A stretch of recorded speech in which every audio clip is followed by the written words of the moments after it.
ಎಲ್ಲ ಹೇಳ್ಕೊಂಡು ನನ್ನ ಕಡೆಯಿಂದ ಒಂದು ಸ್ಮಾಲ್ ಸಜೆಷನ್ ಅಂಡ್ ರಿಕ್ವೆಸ್ಟ್. ನಮ್ಮ ದೇಹನ ನಾವು ಅದನ್ನ ಪೂಜಿಸ್ತೇವೆ. This is our life, this is my body.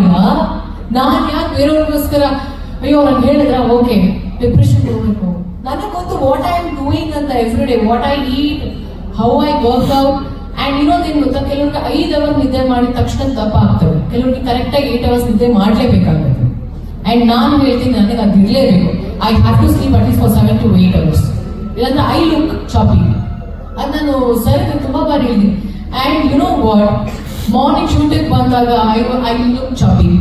ಹೋಗ್ತಾ ಹೋಗ್ತಾ ಹೋಗ್ತಾ ಸರ್ ಹೇಳ್ತೀನಿ ಇವಾಗ ಬೆಳಗ್ಗೆ ದಪ್ಪ ಈಗ ಸಣ್ಣ ಆಗ್ಬಿಟ್ಟಿದ್ದೀರಾ ಅಂತ. ಸೊ ಅದು ಬಾಡಿ ಟೈಪ್ಸ್ ಹಾಗಿದ್ದಾಗ ಏನು ಮಾಡೋದಕ್ಕಾಗಲ್ಲ ಅಲ್ವಾ.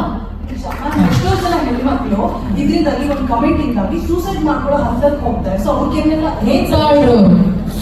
ಮುಟ್ಟಾಡು ಅವ್ರ ಅಪ್ಪ ಅಮ್ಮ ಅವ್ರನ್ನ ಬೆಳೆಸಿರೋದು ಇಲ್ಲ ಜೀವ ಕೊಟ್ಟರು ಸೂಸೈಡ್ ಮಾಡ್ಕೊಳಕ. ನನಗಂತೂ ಇದ್ರ ಬಗ್ಗೆ ನಾನು ಕಾಮೆಂಟೇ ಮಾಡಕ್ ಹೋಗಲ್ಲ. ಸೂಸೈಡ್ ಮಾಡ್ಕೊಂಡಿರೋರ ಬಗ್ಗೆ ನಾನು ಮಾತಾಡಕ್ಕೆ ಹೋಗಲ್ಲ, ಬಿಕಾಸ್ ಅವ್ರಿಗೆ ಅರ್ಹತೆನೇ ಇಲ್ಲ.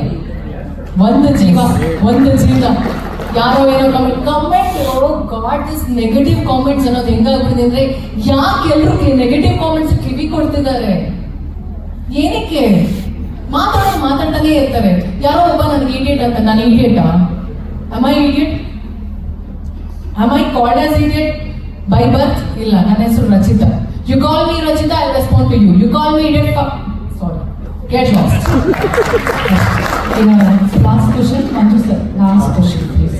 ರಂಗನಾಥ ಸರ್ ಹೇಳಿದ್ರು ರಾಜ್ಕುಮಾರ್ ಅವರ ಪಾತ್ರ ಮಾಡಬೇಕು ಅಂತ. ಯಾವ ಸಿನಿಮಾ ಯಾವ ಪಾತ್ರ ಸರ್ ರಾಜ್ಕುಮಾರ್?